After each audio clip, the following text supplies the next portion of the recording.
Bwana Yesu asifiwe. Lakini nataka nikwambie kwamba wewe uliyeitanishwa na Kristo, wacha kujidharau kwa chochote unachofanya. Yale mambo ambao watu wakubwa wanafanya, yale mambo ambayo watajiri wanafanya, wewe unaweza kuyafanya bila chochote, kwa sababu vile ulivyo bila kitu unaweza kupata kitu. Bwana Yesu asifiwe. Mungu anaweza kukushangaza akikupeleka hatua nyingine ya mafanikio, akikupeleka hatua nyingine ya ushindi. Tusiishi katika kujidharau kwamba sisi hatuwezi, bali tuishi tukielewa kwamba tuna ushindi ndani ya maisha yetu ambaye ni Yesu Kristo. Afanyaye vitu visivyokuwepo vinakuwa. Kwa hiyo hakuna kitu ambacho kinaweza kukushinda kusifanya chakula hii.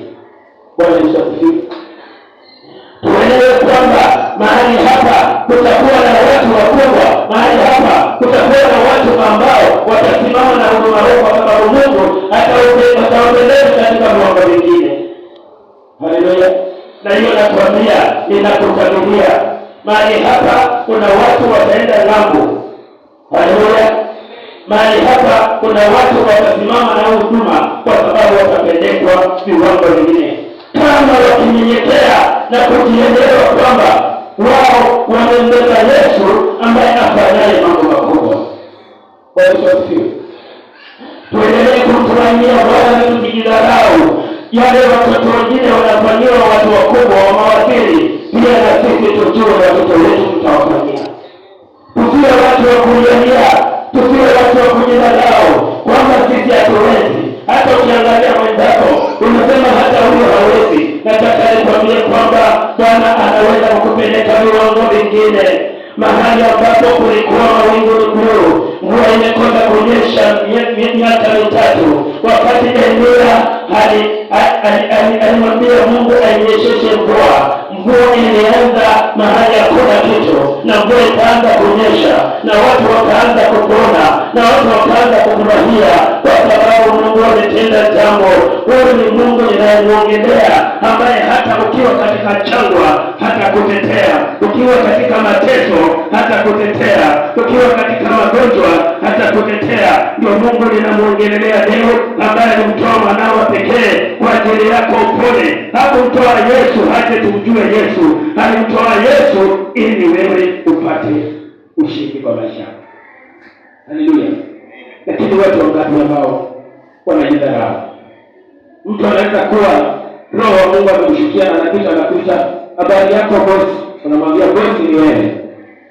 Bwana Yesu asifiwe.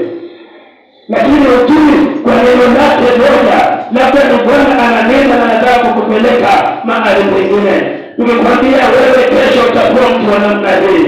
Unajiangalia unasema mimi nataka nikwambie, kwa wingu la zaidi ya mkono mvua kubwa ilinyesha.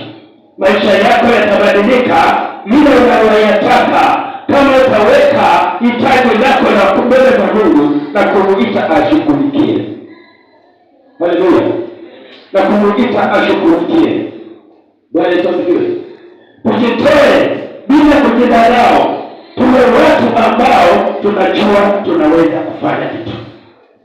Ndio naona leo tukisema hapa tunataka kununua shamba ya kanisa. Shamba ya kanisa, huyu pastor ni mgonjwa. Haleluya. Pesa itatoka wapi? Mungu ufanya kazi mwenyewe. Ni wewe weka mpangilio katika maisha yako. Weka mpangilio na mwambie Bwana ni nini unataka. Unataka maisha yako ya kweli, unataka watoto wako wa kweli. Bwana atashuka kama utatembea ukiwa mwaminifu. Watu ambao wanaangamia ni watu ambao hawana Bwana ndani. Tunaweza kujiita Wakristo, lakini kumbe mienendo yetu inasababisha Bwana hayuko ndani yetu. Wakati Bwana hayuko ndani yetu, tutakuwa tunajidanganya. Bwana Yesu asifiwe. Tutaangamia, tutaumia. Wakati ule watu waliangamia kwa sababu ya jua, wakati ule watu waliangamia kwa sababu ya korona. Lakini Bwana, watu waliomtumainia Bwana, watu waliomtegemea Bwana, waliendelea kusonga mbele, maisha yao yaliendelea. Lakini wale ambao hawana Bwana walikuwa na wasiwasi, wengine walihama wakarudi makwao, wengine walikufa na wakapotea kwa sababu ya kutomtumainia Bwana na kusimama na Bwana. Haleluya. angeshinda, kwa sababu haijalishi ni kitu gani kinakuja mbele yetu. Tuko na Bwana. Haijalishi ni hali gani unapitia, tuko na Bwana. Bwana Yesu asifiwe. Anakuambia kwamba hayo maisha yako ambayo ni bure, unajiona maskini, huwezi chochote, unajiona wewe huwezi hata kununua gari, unajiona huwezi kujenga nyumba nzuri, unajiona huwezi kula hoteli kubwa. Bwana Yesu asifiwe. Wajua mtu mwenye anajidharau, mimi naweza kukutana na wewe pale tao, nikuulize bwana, umekula? Sijakula. Sitwende bwana nikununulie lunch. Waanza kwenda kutafuta mipanda. Niko pale tao, badala upeleke bururu, na sio wewe unaenda kununua. Na sijakwambia nataka hoteli ibadani. Mimi nimekwambia twende nikununulie lunch. Waanza kutafuta mipanda. Na ukiwachwa utaitisha choma. Bwana Yesu asifiwe. Mtu akisha choma mpaka anaambia sukule kitu fulani, kwa sababu hali yake ameichukulia ni hali ambayo haina maana. Bwana Yesu asifiwe. Anajichukulia hawezi, anajichukulia yeye ni bure. Nataka nikwambie mtu wa Mungu si bure. Amebeba Kristo ndani mwenye uwezo, ambaye anaweza kukupeleka hatua nyingine. Ni lazima tukubali kubadilika na kutembea na Yesu. Tusiishi katika mwili tu. Watu wanaoishi katika mwili ndio watu wa kushindwa. Bwana Yesu asifiwe.